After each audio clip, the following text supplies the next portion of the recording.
welcome to our 5 keys to launching beginner groups challenge. My name is Melanie Bowes. For those of you that don't know me, I have been teaching group piano for 5 years, having come from a high school teaching background. And basically the point of this challenge is to think about what happened when I first launched. Thinking back to 5 years ago, what did I want to know? What was I unsure about, uncertain of? I didn't let anything stop me, that's for sure, but I know that there are lots of people who understand that group piano is a great way to teach your beginners, but are just uncertain about how to go about it. And the first topic that we're talking about today is your teaching space. I understand that this is the number one barrier to being able to begin, and so we're going to go through the different options. So do I have the space for groups is what you're probably asking yourself. I just want to point out before I delve into this that I understand that we are all from very different contexts. So some of you might be based in the US, in Australia, Canada. I'm in the UK, so I can talk about my own context, but I also have some understanding of the context for others. But when I talk about possibilities with teaching spaces, just be aware that some of them may only apply to some of the countries that we're talking about. So you might teach one-to-one currently, that's what I'm guessing. You might teach in your house, you might be a travel teacher, and you're wondering how you can get your space together for groups.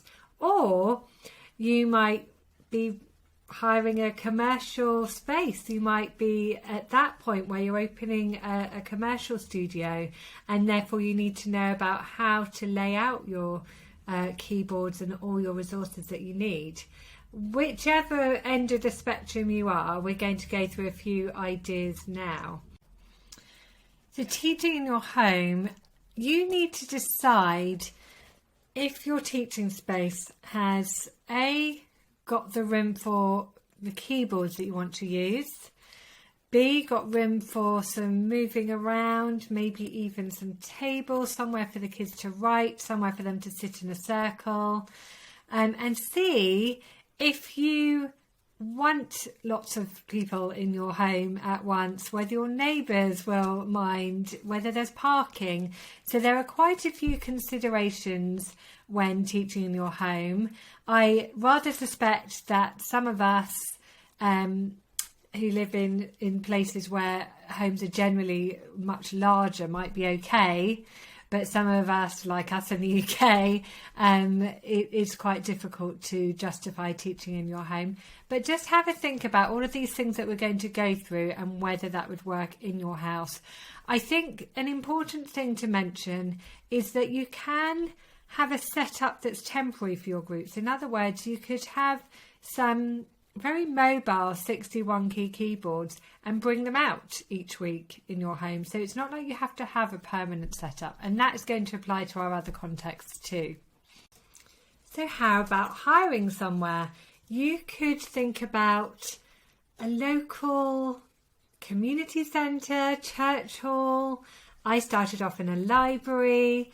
Somewhere within your local community that has generally good footfall with families is a great idea. And these places often hire by the hour, so you only need to pay for exactly what you're using. And the rate tends to be fairly affordable.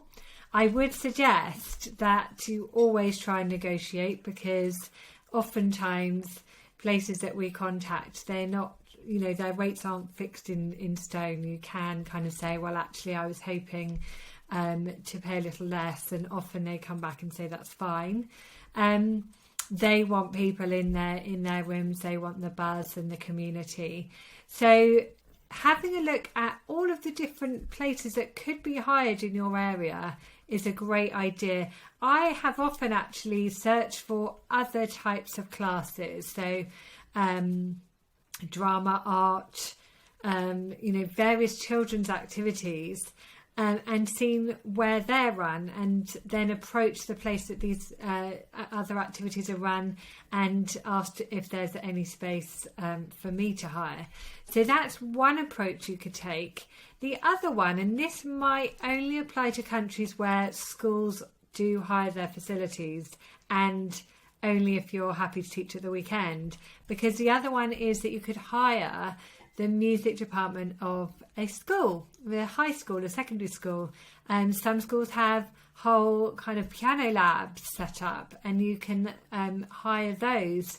That's what I do. I have a room in a big school, the music room, which is why I'll show you some pictures of it a little later. You'll see all the other things that are in the room that I don't actually use, such as the ukuleles.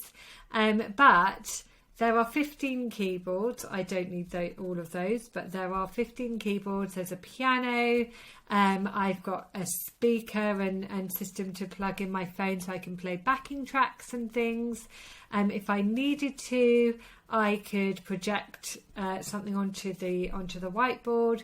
So I have lots of options in this room, and it is a great way to deliver your groups. But as I say, often in some countries schools won't hire in this way, and in other countries they'll only hire on a Saturday. So you might want to think about that.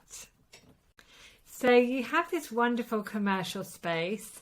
How much room do you actually need for your group classes? Now, a big factor is going to be how many children do you want in your groups, and this might change over time, by the way, but we'll go through that in just a moment. You need to consider whether your studio is just one room, whether your individual lessons are also going to be happening in there, because if they are, what do you have currently for your individual lessons? Do you have 2 acoustic pianos? Do you have a grand piano? That will all figure into what else you need in your room. If you are using the 61 key keyboards that I mentioned earlier, how are you going to lay those out, and how does that impact on the space? Or if you're going to get some full-size digital pianos, again, how are you going to lay those out? And then will you have space to do group activities such as games, listening, all the creative tasks, writing their books, etc. And we're going to have a look more deeply into this a little later. Now, a really important factor in deciding where to teach your lessons is to think about how many students you would like in each of your groups, ideally. So you might want 3, you might want 8, and of course those 2 different scenarios are going to require very different teaching spaces. So I personally teach 8, but when I first launched I started with 4, occasionally 5 if a sibling wanted to join, just because I wanted to make sure that I was super happy with the setup, with what I was doing, with the lesson content, with the progress of the kids. So I started with fewer, and then in my second term, my second semester, I moved to 8 children, and that's what I currently teach. Bearing in mind that I came from high school teaching 30 children at a time, so 8 seemed very manageable for me. I would say on average, in just thinking about the keynotes teachers that we have, the average number is 6. So have a think about how many students you can manage, how many of those wonderful personalities, all very different learning needs, how many realistically you can manage at one time.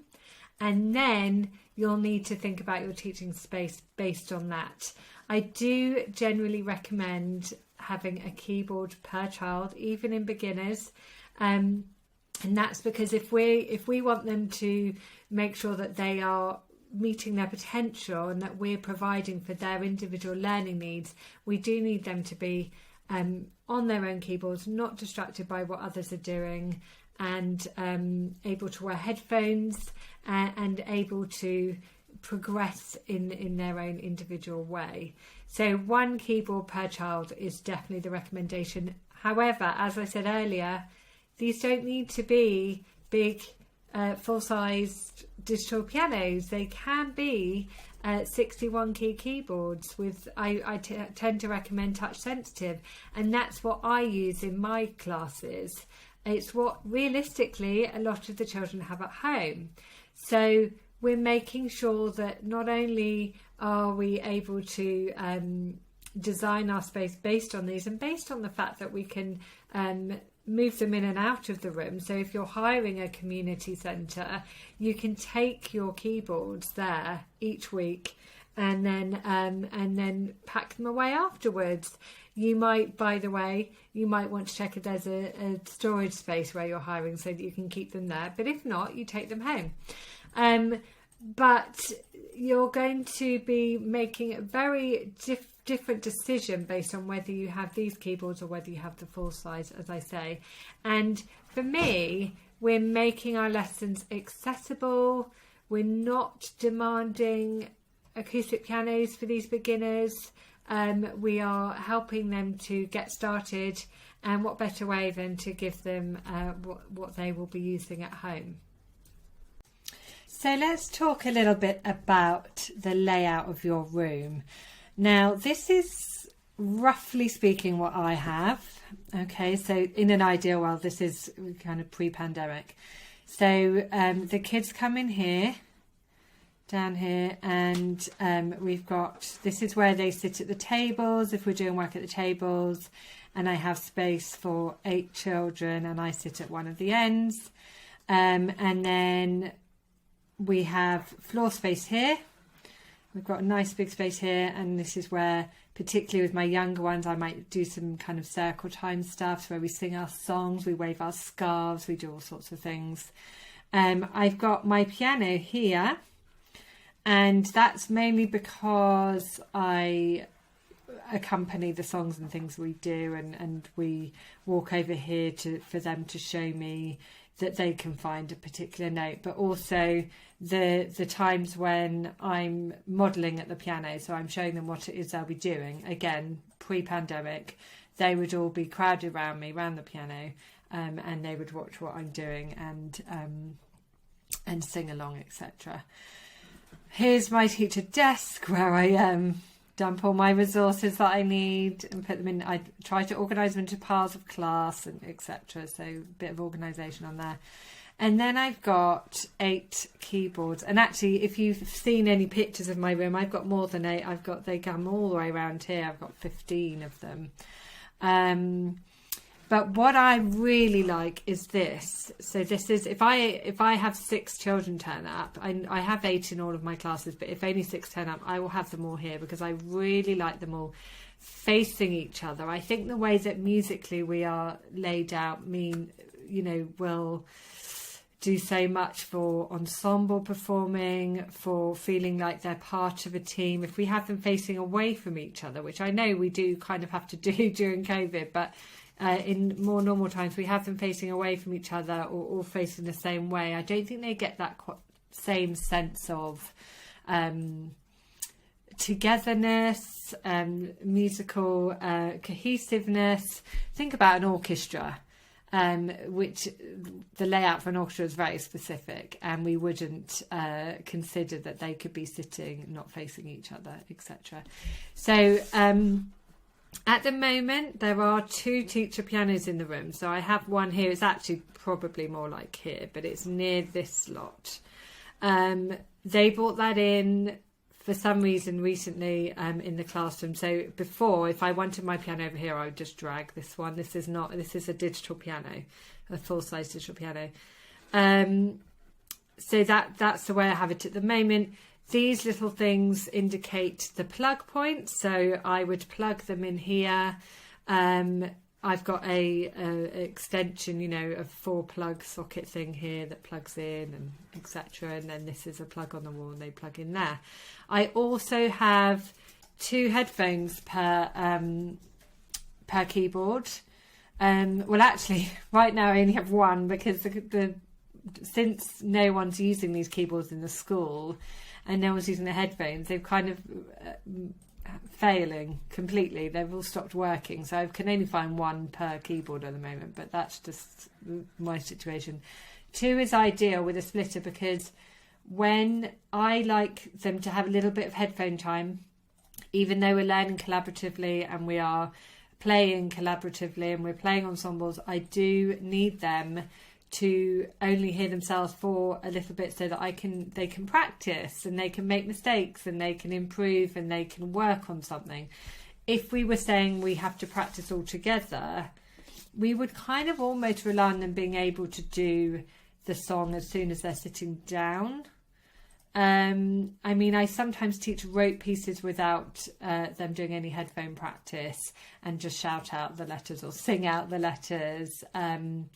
But I wouldn't expect those pieces to be particularly challenging for them. If we're challenging them, we're giving them the right level of challenge, we need them to get there and to be making mistakes and to be working on them. We need them to be kind of gaining that sense of independence as well. So, and the final reason that I do that is because, of course, I need to go round, and if someone has mastered what I've asked them to do, I'll push them onto another. We call them challenge levels. So if they're able to play it in a particular way, I give them a new way to play it to make it more difficult. So I need them to be wearing their headphones so that I can direct that. Otherwise, it's too difficult. Okay. So I thought that would be useful to show you what I've got. I would honestly say that this is the ideal setup. We've got floor space for the kids, for the little ones. We've got table space for the older ones. I do also have my little ones colouring at the table. I like the way that starting at the table in their own chairs means that it's quite an orderly start. And I'll take a register and I'll chat to them about their week, etc. So that's how I really like it. Now, at the moment, my tables are actually laid out so that they're all facing me at the front. Kind of, we've got one here, one here, one here, one here, one here, one here. Because of COVID, so they're all facing the same way. They're distanced, and there's one per table. Occasionally they'll all get together on a table because in a lot of my classes they're from the same school class, so they know that they're allowed to be near to each other, so that's just the way it's happened to be in my lessons. But as soon as I'm allowed, I will be moving the tables to be like this again, so that we're all facing each other and we feel much more like a team. All the games that we play work much better in this layout, so yeah. This is, I'm going to go through a few other options. This is one that I've seen that works well. So you're the teacher here and you can go around, whether you've got a keyboard on your teacher desk or not, you might do. You can go around and help from either side, so that's quite helpful. You will want to think about where the plugs are here. Okay, obviously always think about health and safety. Say if you did have them all plugged into one kind of multiple socket extension lead, you would then need to, if the wall's here, obviously the chairs are here, and you would need to tape the wire down to the floor or something, or you could use batteries. Rechargeable batteries are ideal, but that works as well. I have actually I teach my lessons in a class in in a school, and it's too much to sort out all the plugs. So quite a lot of the layout, so quite a lot of my keyboards run on batteries, and that works really well because I can put them anywhere and I can move them around. Excuse me. Here's another one that I've seen. So again, I've talked to you earlier about this is a pretty good pandemic kind of situation with everyone facing the same way. The teachers directing from here. That's quite a nice layout if you've only got 4 kids. So, of course, it will depend on how many kids you've got, because this one was for 6 kids. And they can all see each other, and that works quite well. This one, because you've only got 4, it probably is easier to feel like a bit more of a small team. And you might have some space on the side here for some games and things. If you've got this kind of layout or this kind of layout, you will probably have your keyboards on tables, and the tables would probably need to be big enough so that the kids can also write at their keyboard. So if you don't want them leaning on the stand or anything, you want them to have space on the table for them to write in their books. Same here. And actually, in my classroom, these are tables. The keyboard would take up around just over 1 metre. With the tables, this is probably more like 1.5 metres, but they don't really write at the tables in my class, they write on here. So that's another consideration. And I think that's everything that I wanted to say about classroom layout. Which keyboard would work best for you in your group lessons? Well, I'm going to take you through the ones that are fairly mobile, the 61 key keyboards. Obviously, if you're going to have a permanent setup and you want to invest in full-size digital pianos, then I'm sure that you have got some ideas about which of those to use. But I'm going to talk about these ones specifically. And I think what's really important with these keyboards is that we need a good quality sound because they need to enjoy hearing them. I did once go for a little bit more of a budget option that wasn't touch sensitive, and nobody likes using it because it sounds really tinny and horrible. So we need to make sure that we've got keyboards that give a good realistic as possible sound. I really like, top of the budget would be these Yamaha MP12s. Any of the Piaggio series are really fantastic. They've got a really nice touch. They're a little bit more reactive than some of the others, and you can get some good dynamic variation out of them. But also, they don't have lots and lots of very distracting buttons, and they look a bit more piano-like than some of the others. So I really like these. The middle of the range would be these Yamaha E-Series, the E463, for example. Sometimes I've managed to get an E363, I think it was, for quite a good price. The price difference in the MP12 and the E463 will vary based on where you are, but these are, again, Yamaha are super reliable, and as long as they're saying that they're touch sensitive, they usually then do have a nice sound. And then I've actually purchased these Axis before, which I then gave to some pupils or sold to some pupils. And actually, I was really impressed with the sound of these, for the price especially. They've got a really good sound. You can get a touch-sensitive one for, in my context in the UK, for under £100, which is really rare. And they actually sound really good. But what I would definitely recommend is that you buy one of whichever one you're going to go for, test it out, see what you think, see if you're going to enjoy listening to it all day long, and then you can purchase the rest. And obviously you can go to online stores, but we found that a lot of Keynotes teachers have gone to their local music shop, and actually they've been able to get a really good deal because they obviously have the purchase power to do that. So if you say, right, I'm going to buy 8, or I want to buy 6, they might indeed be able to get you some a really good deal on those. So just try that out too. Let me know if you have any questions about keyboards in the comments below. So that's it, everything about your teaching space and some of the equipment that you will need.